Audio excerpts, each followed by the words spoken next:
Hey there, it's me, Nate, and today I want to give you guys my thoughts on Stormfront by Jim Butcher. This is the first book of the Dresden Files, and it was released in 2000. So it's 26 years old, which is, I don't know, it's crazy. Because I remember when I was a kid, not having any context for the book series, but watching some of the episodes of the Dresden Files TV show on Sci-Fi. If anybody else has seen that. I think it got canceled after like one season, but and I didn't have any context for the books, but I was like 10 or 11 or so, I think, when the show came out. I remember liking the show, but I don't remember anything about the show.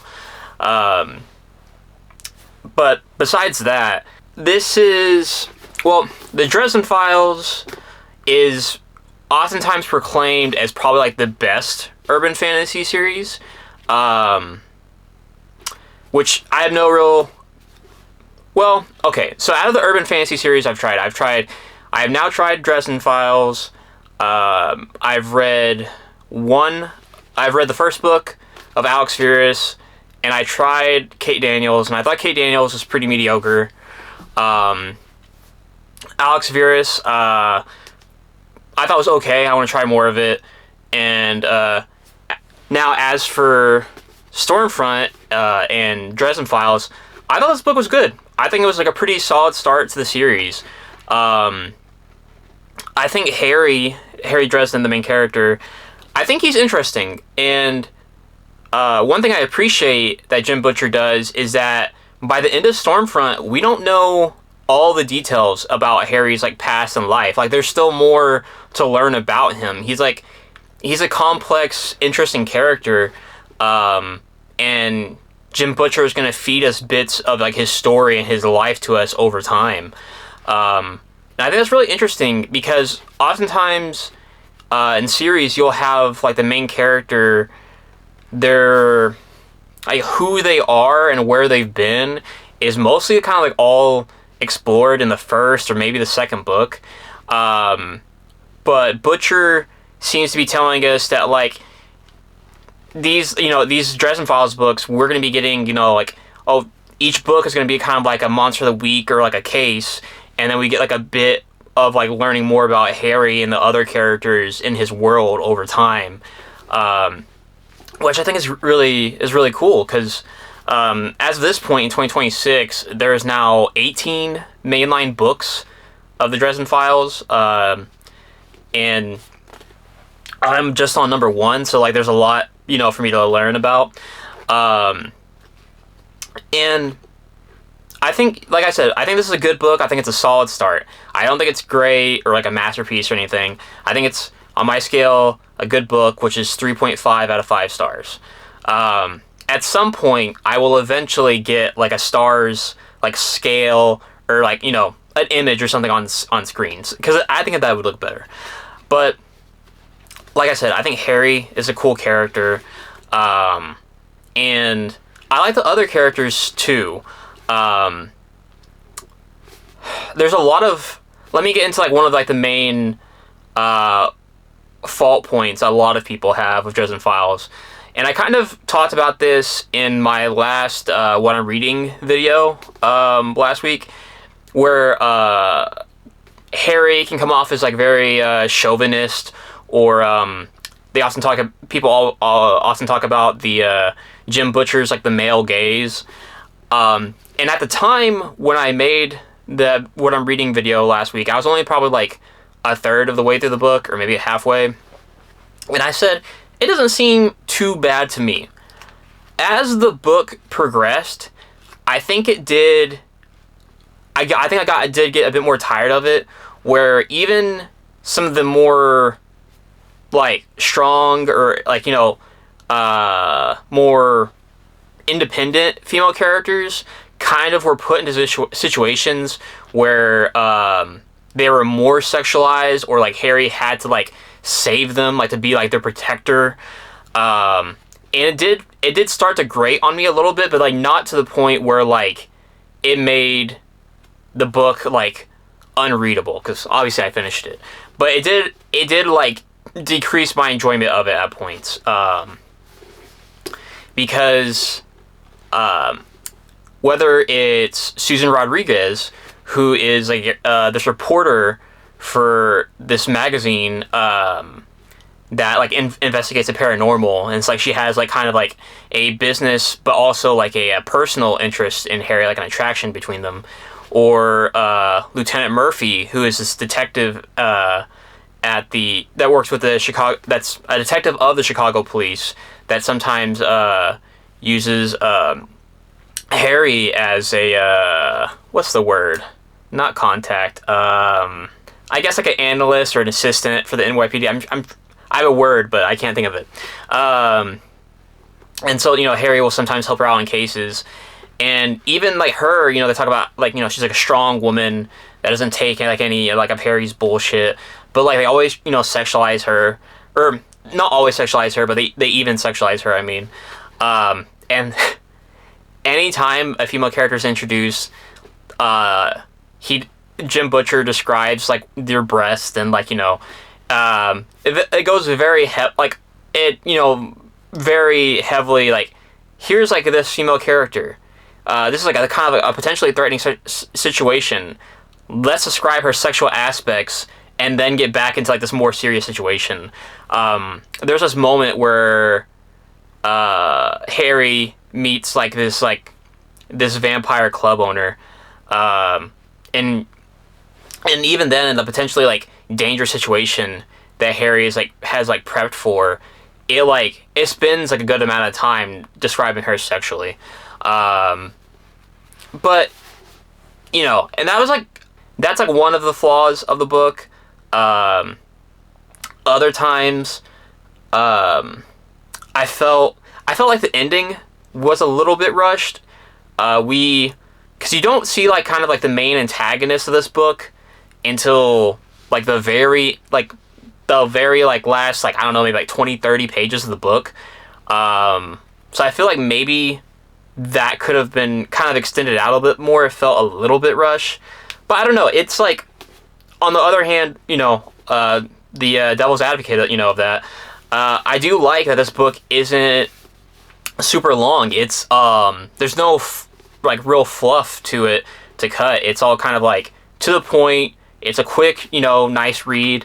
It's only like 350 pages, so you can probably knock it out in a weekend.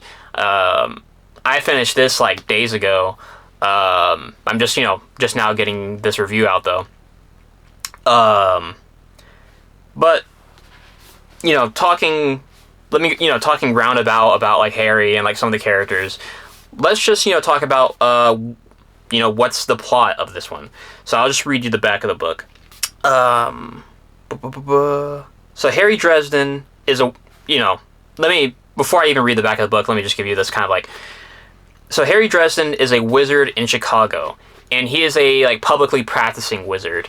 And he is like basically a mixture of like a wizard with a private investigator. Like he has like his office like / apartment, and he like advertises in like the yellow pages. And he is a and like sometimes he'll work with the Chicago PD when Murphy contacts him about a case. So that's a setup, but here's like what it's about. Harry Dresden is the best at what he does. Well, technically, he's the only at what he does. So when the Chicago PD has a case that transcends moral creativity or capability, they come to him for answers. For the everyday world is actually full of strange, magical things, and most of them don't play well with humans. That's where Harry comes in. It takes a wizard to catch whatever. There's just one problem. Business, to put it mildly, stinks. So when the police bring him in to consult on a grisly double murder committed with black magic, Harry's seeing dollar signs. But where there's black magic, there's a black mage behind it. And now that mage knows Harry's name. And that's when things start to get interesting. Magic. It can get a guy killed. So there is the light kind of plot of Stormfront. And that's the word I was trying to remember earlier. Consult, as in like Harry is a consultant for the Chicago PD.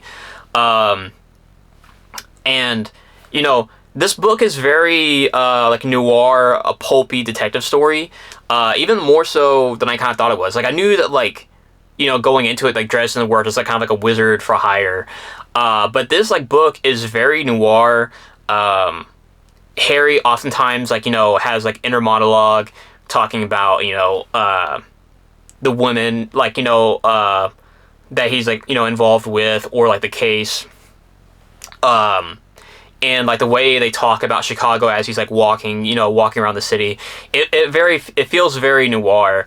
So I would say if you are a person that is like not the biggest fantasy fan, but you really like detective stories, you might like Dresden Files as like kind of like a bridge way into fantasy. And if you're a fantasy person that doesn't have much experience with like kind of like crime fiction or like detective novels, you might like Dresden Files also as a kind of like a bridge. So I think it's a multi-purpose like book for that for that reason. And to give some light details, this isn't a spoiler. It's like super early in. It's like probably like 15 pages into the book. The scene that like Harry comes to, he's like, there's this man and this woman in this hotel, and they like their hearts have been kind of like exploded like out of their chests, and like Harry, and Lieutenant Murphy and the Chicago PD, they're paying Harry to try to figure out what's going on. How this this black mage is murdering people. Excuse me. So Harry, has to go around, poke some bushes, see what comes out. And as he does that, we learn more and see more about like kind of what I'm assuming are like characters that will appear, continue to appear in future novels. Whether it's, I think her name was Bianca, the vampire I mentioned earlier. She's like the head of this kind of like brothel, or it's Marconi, who is like kind of like the head of like the kind of like the criminal underworld in Chicago, or Toot Toot, this fairy that Harry sometimes summons to help him out, or Bob, who is this wind spirit that helps Harry make potions. Like, so this book it's a one and done story. And it also sets up Butcher's and Harry's Chicago and the characters that are in it. And like even in this this first book, there is like changes in Harry's relationships with like these characters. It isn't just a setup book. It also advances his relationships with these characters in interesting ways. And I think beyond that, I think the action and like the magic in this book is interesting. It's always fast paced, and even when it's like in between like action moments, it never drags its feet. It's always like moving forward. It's pushing forward to an interesting point. Like even through like the investigations, or like when he's talking to people, it's never dry or dull. Like I'm always like interested to see where we're going next. How's it going? It gets a little bit predictable though. Like I will say, the mystery in this first book is not super complex. You can probably figure it out pretty early on. I do hear that the crimes and like the mystery gets like more complex, and as the series progresses, but I'll have to see. And as for the magic, I think the magic is pretty interesting. How Harry can like channel like kind of like natural energy or like emotions to fuel his magic, or how he has to use a staff to like focus his power, because otherwise it's more like spread out. Like he compares it to using like a shotgun to like a rifle. Like with the staff, he can be more precise. With the rifle, more focused, stream of power. But with the without his staff, his magic can be like so powerful that he could even hurt himself or like the people around him. So I think the way they describe the magic and the way the action scenes play out, I think it's all really well done. And as far as I know, I think this was Jim Butcher's his first book, his debut novel, and I think it's really impressive for a first book. So I think this is a really good first book for the Dresden Files. I'm excited to read more of the series. I definitely plan to read more Dresden Files this year at some point, and I'm looking forward to getting to it. And and I'm excited to finally have like an urban fantasy series that like I'm really into, because like I said, I do plan to try more Alex Verus, but this like is like I'm really into like Dresden Files just from the first brush with it. But yeah, those are my thoughts on Stormfront by Jim Butcher. Sorry, this is a little bit like scatterbrained, but just like going, like I said, like just like how I did on the Sabriel review, this is kind of just like my off the dome thoughts of the book. I didn't want to like script it out because I feel like sometimes when I script out or like or like really plot out what I'm gonna say, it feels less genuine. I don't know, but that's it for my review of Stormfront. As for my next what I'm reading video, instead of it coming out like tomorrow, like how I normally do, like back-to-back days, it might be a couple. I'm getting a couple books delivered this weekend, so I figured instead of like spacing it out, like I have some books here this week to show off and some books next week to show off, I'll just wait a couple days and I can just show off like a whole stack of like what I like a haul section of the video. So maybe probably Sunday is probably when I have my next what I'm reading video. So I'll be talking about like what I'm reading next, what I've got. But yeah, until next time, please like the video and subscribe to the channel, and comment down below what you guys think about Stormfront if you've read it, or the Dresden Files as a whole. But yeah, thanks for watching. Have a good day.